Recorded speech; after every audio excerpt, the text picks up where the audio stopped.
बिस्मिल्लाहिर्रहमानिर्रहीम। अस्सलाम वालेकुम जी, मैं नजमुल हसन बाजवा हूं।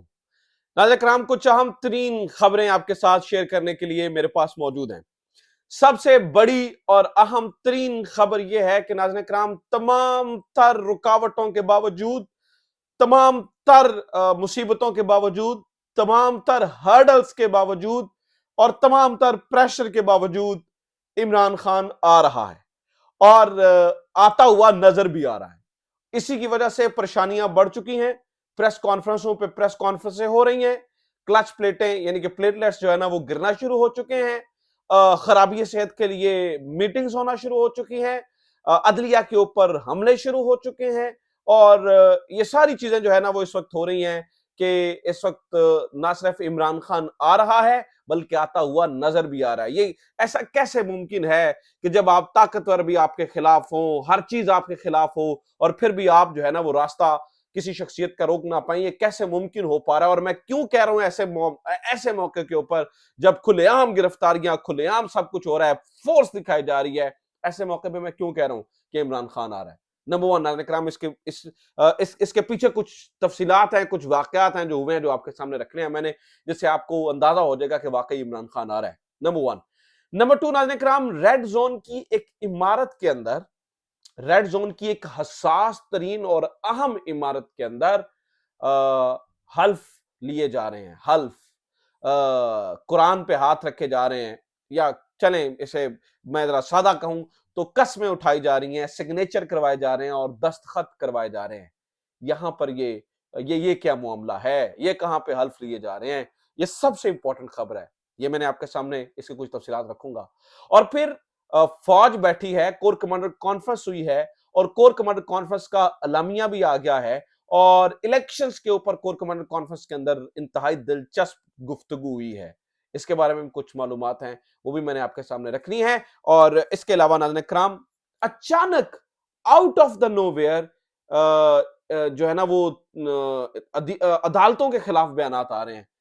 ये क्यों हो रहा है? इसके ऊपर भी कुछ चीजें हैं। नाज़रीन इकराम, इन तमाम तर खबरों के मुतालिक तफसीलात आपके सामने रखने से पहले दरखास्त आपसे यह है कि अगर आप तक अभी आपने चैनल सब्सक्राइब नहीं किया है तो हमारे यूट्यूब चैनल को सब्सक्राइब कर लें। फेसबुक पेज है हमारा नजम बाजवा, जिससे आप मुझे ये देख पा रहे हैं। इस पेज को फॉलो जरूर करें, आपसे रिक्वेस्ट ये है, क्योंकि फेसबुक पे हमें काफी अरसे से, लंबे अरसे से मसला मसाइल देखने को मिल रहे हैं। फेसबुक पेज जो है वो बड़ा जरूरी है, क्योंकि बहुत बड़ी ऑडियंस फेसबुक पे रहती है।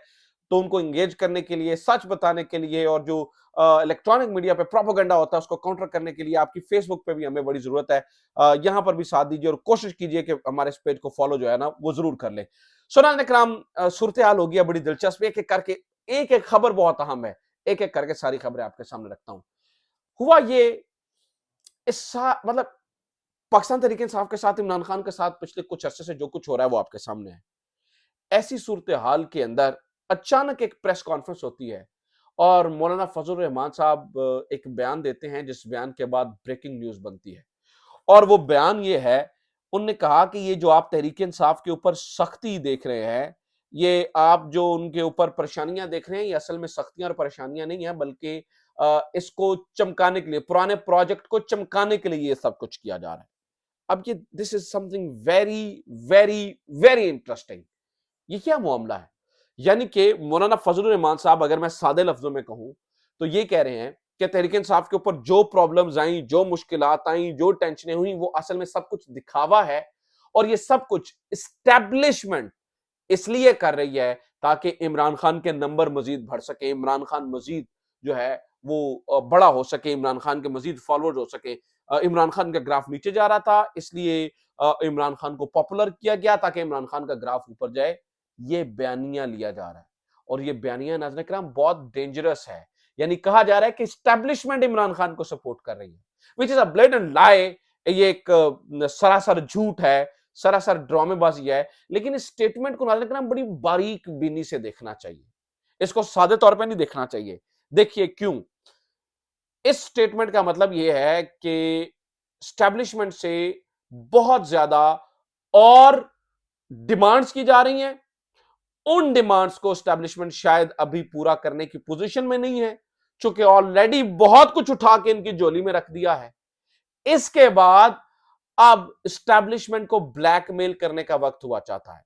यानी कि सब कुछ किया, सब कुछ करके देख लिया, लेकिन चूंकि स्टैब्लिशमेंट ने भी अपना जोर लगा लिया, लोगों ने भी अपना जोर लगा लिया, इन तमाम सियासी जमातों ने भी जोर लगा लिया, तो अगर अभी तक इमरान खान की बल्ले बल्ले है और बल्ले की बल्ले बल्ले है, तो अब ये इस पोजीशन पे और इस मोड पे आ गए, इस मोड पे आ चुके हैं कि अब अगला कदम स्टैब्लिशमेंट को जो है ना वो प्रेशराइज किया जाए, लोगों के अंदर ये तासुर देकर कि देखिए ये स्टैब्लिशमेंट इसलिए कर रही है कि इमरान खान को जो है ना वो दोबारा से बड़ा दिखाना चाहते हैं। पहली बात यह है कि मौलाना फजल रहमान साहब शायद 1677 के जमाने में रहते हैं। शायद इनके पुराने दिमाग को जंग लग चुका है। खैर थोड़ी उम्र का भी तकाजा है, मैं ज्यादा इसके ऊपर ये नहीं कहूंगा, लेकिन शायद इनके दिमाग को जंग लग चुका है। इन्हें अंदाजा नहीं है कि लोग बड़े सियाने हो चुके हैं, लोगों को बड़ी अच्छी तरीके से मालूमात है कि अगर किसी प्रोजेक्ट को कोई सपोर्ट हासिल हो तो उनके लोगों को 20-20 मरतबा गिरफ्तार नहीं किया जाता है, उनके जलसे जुलूसों के ऊपर पाबंदी नहीं होती है, उनका नाम लेने के ऊपर मीडिया पे पाबंदी नहीं होती है, उनकी तस्वीर नहीं चलाई जा सकती है, उनकी घर की औरतों को ऐसे उठाया नहीं जाता है, उनके लोगों को गायब नहीं कर दिया जाता है, उनके उम्मीदवारों से कागजात नामजदगी नहीं छीने जाते हैं, उनके उम्मीदवारों के तायद कुनिंदा और तजवीज कुनिंदा को उठाया नहीं जाता है, उनके इंतखाबी निशान को विड्रॉ नहीं करवा लिया जाता है, उनके ऊपर इलेक्शन कमीशन पाबंदियां नहीं लगाता है, उनके ऊपर मुश्किलात इस तरह से नहीं आती हैं। अगर इमरान खान दा प्रोजेक्ट है, जिस दा प्रोजेक्ट की मौलाना फजल रहमान साहब कहानी सुना रहे हैं, तो फिर बताइए कि इन तमाम तरह अवामिल को जस्टिफाई कैसे करेंगे। पता ये चला है असल में ये ठुस हो चुके हैं। प्रॉब्लम ये है कि मौलाना फजल रहमान जैसे किरदार ठुस हो चुके हैं, लिहाजा वो जो कहते हैं ना कि दिया बुझने से पहले थोड़ा सा टिमटमाता है, तो ये इनकी टिमटमाहट है थोड़ी सी बुझने से पहले, क्योंकि अवाम 8 फरवरी को इनके ताबूतों के अंदर, सियासी ताबूतों के अंदर आखिरी कील ठोकने जा रही है। अवाम इन्हें बताने जा रही है कि तुम्हारी असल में औकात क्या है, तुम्हारी असल में औकात जो वोट की पर्ची है नाज़रीन इकराम वो डिसाइड करेगी। लिहाजा इस तरह की रंग बिरंगी कहानियां नजर आ रही हैं। अच्छा, before I go to the other news और मैं उनकी कुछ तफसीलात आपके सामने रखूं, एक और आपने मजे की चीज देखी है। इस वक्त आपने ये देखा कि बल्ले के निशान को लेकर शहबाज शरीफ साहब हो, मरीम नवाज साहबा हो, या दूसरी तरफ से प्रेस कॉन्फ्रेंसेस का सिलसिला हो, एक अजीब सी प्रेस कॉन्फ्रेंसेस शुरू हो चुकी हैं और डायरेक्ट जजेस का कहा जा रहा है जी, जजेस अपने रिश्तेदारों को जो है ना वो नवाज रहे हैं। जजेस के ऊपर सीधे सीधे हमले शुरू हो चुके हैं, उनकी जात के ऊपर हमले शुरू हो चुके हैं। ये क्या नई पखंडबाजी, ड्रामेबाजी शुरू हो चुकी है?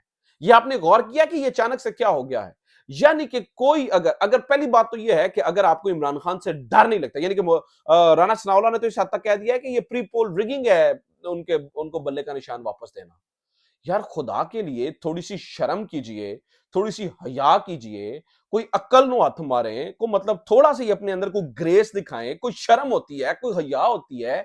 आप तो कहते थे आपको खतरा ही कोई नहीं है, मियां जिद्दू आवेगा तो लग पत्ता जावेगा, मियां दे नारे वजन दे, तो आप मियां के नारे क्यों नहीं बज रहे? आप मियां के नारे बजाएं। आपको क्या खतरा है बल्ले से? आप तो कहते थे आपको बल्ले से खतरा ही नहीं है।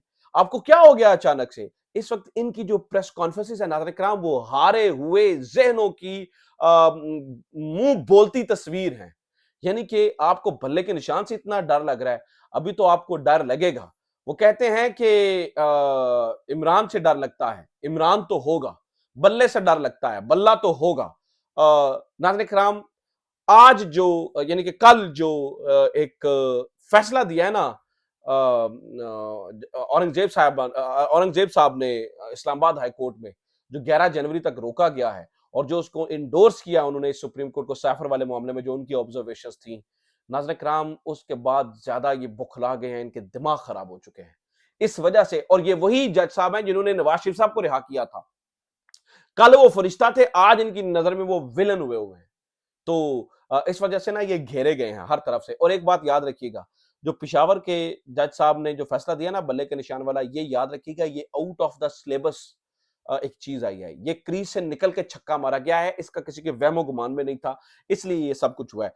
एक बात याद रख लीजिएगा कि सुप्रीम कोर्ट के अंदर अब वो जो केस जाएगा, जो ये तोशाखाना सजा मुअत्तली वाला, उसके बाद सत्य खैरा ने एक आखिरी वो एक चीज है, अगर वो मुअत्तल हो जाता है तो याद रखिएगा इमरान खान इलेक्शन लड़ सकेगा। इस वक्त इमरान खान के रास्ते की वो आखिरी रुकावट है, अदरवाइज सारी चीजें जो है ना वो बेहतरी की तरफ जा रही हैं, ठीक तरीके से जा रही हैं। अब आ जाते हैं नाज़रीन किराम, किस इमारत के अंदर हल्फ लिए जा रहे हैं। कस्में उठाई जा रही हैं। तो पता चला नाज़रीन किराम, रेड जोन की ये इमारत इलेक्शन कमीशन ऑफ पाकिस्तान है। फहीम साहब ने इस बारे में खबर ब्रेक किया है कि पता चला है कि वहां पर लोगों से दस्तखत करवाए जा रहे हैं, हल्फ लिए जा रहे हैं कि आप यहां की कोई इंफॉर्मेशन बाहर नहीं लेके जाएंगे। सबसे पहले तो सवाल यह है कि क्या हम मार्शल लॉ के दौर में दाखिल हो चुके हैं, या कोई इमरजेंसी लग गई है, या आप अंदर कौन सी खिचड़ियां पका रहे हैं, या अंदर आप कौन सी जो है ना वो कहानियां सुना रहे हैं, या अंदर आप कौन से जो है ना वो चीजें डिस्कस कर रहे हैं जिसका आप ये चाहते हैं कि लोगों तक पता ना चले और आप हल्फ लेने पड़ रहे हैं, इलेक्शन कमीशन के लोगों के हल्फ लेने पड़ रहे हैं। ऐसा क्या डिस्कस कर रहे हैं आप? और वैसे भी ये कंफ्यूज है, वो पेशावर हाई कोर्ट के फैसले के बाद से तो इलेक्शन कमीशन मुकम्मल कंफ्यूज है कि हुन करिए तो करिए कि जाएं तो जाएं किधर, क्योंकि इनके सारे रास्ते बंद हो चुके हैं। नाज़रीन किराम, हामिद मीर साहब ने, मुझे अच्छा लगा हामिद मीर साहब चले एक प्रिंसिपल स्टांस ले रहे हैं। उन्होंने कहा कि मुझसे इलेक्शन के बारे में ना पूछा करें क्योंकि 8 फरवरी को इलेक्शन नहीं, फ्रॉड होने जा रहा है। उनकी सहाफ़ती ज़िंदगी के अंदर ऐसी चीज़ें होते हुए नहीं देखी हैं। नाज़रीन किराम, ऐसी ऐसी चीज़ों को बाऊजी अपने कपड़ों पर दाग तो लगवा रहे हैं, पर बाऊजी की क्या हैसियत रह जाएगी? बाऊजी अपनी सारी सियासी ज़िंदगी तबाह करके अपनी सिर्फ़ बेटी के करियर को बचाने के लिए किस किस्म की जो है ना वो किस किस्म के रास्ते पे चल पड़े हैं। लोगों के अंदर उनकी क्या वक़्त रह गई। लोग, आप माइक लेके बाहर जाएँ, लोग कहते हैं कि जनाब वोट उसे देंगे जो बहादुर है, जो तगड़ा है।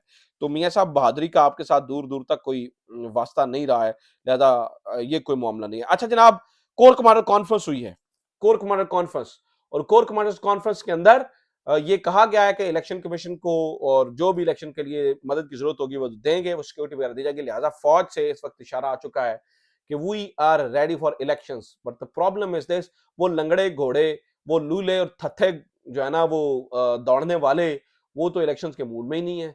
वो तो, उनको तो बल्ले का निशान जो है ना वो रातों को ख्वाब में आके डरा रहा है, उनको तो समझ ही नहीं आ रही है। लिहाजा ये चीज जो है ना वो इस वक्त समझने से मैं कासिर हूं। आखिरी खबर सुन लीजिए नाज़रीन किराम, एक मीटिंग हुई है पाकिस्तान मुस्लिम लीग नून की, और उसके अंदर मियां साहब की सेहत के ऊपर डिस्कशन हुई है। मियां साहब की प्लेटें गिरने वाली हैं। हो सकता है चीजें अगर उनके मुताबिक ना गई अगले कुछ दिनों के अंदर, तो मियां साहब जहाज में बैठकर लंदन यात्रा पर रवाना हो जाएं और यहां पर हमारे ठंडे मौसम में आ जाएं। लंदन में ये ऐन मुमकिन है। मियाँ साहब की प्लेटें गिर रही हैं, इसका मतलब ये है कि इमरान खान इनको रात को ख्वाबों में आकर डरा रहा है। इसका मतलब है चीज़ें ये जिस तरह से चाहते थे वो नहीं हो रही हैं। ये एक बड़ी अहम तरीन अपडेट और डेवलपमेंट है। So let's see where things go, let's see क्या होता है। ये अब तक की खबरें, उम्मीद करता हूँ ये वीडियो आपके लिए इन्फॉर्मेटिव रही होगी। अपना ख्याल रखिए, खुदा हाफिज़, पाकिस्तान जिंदाबाद।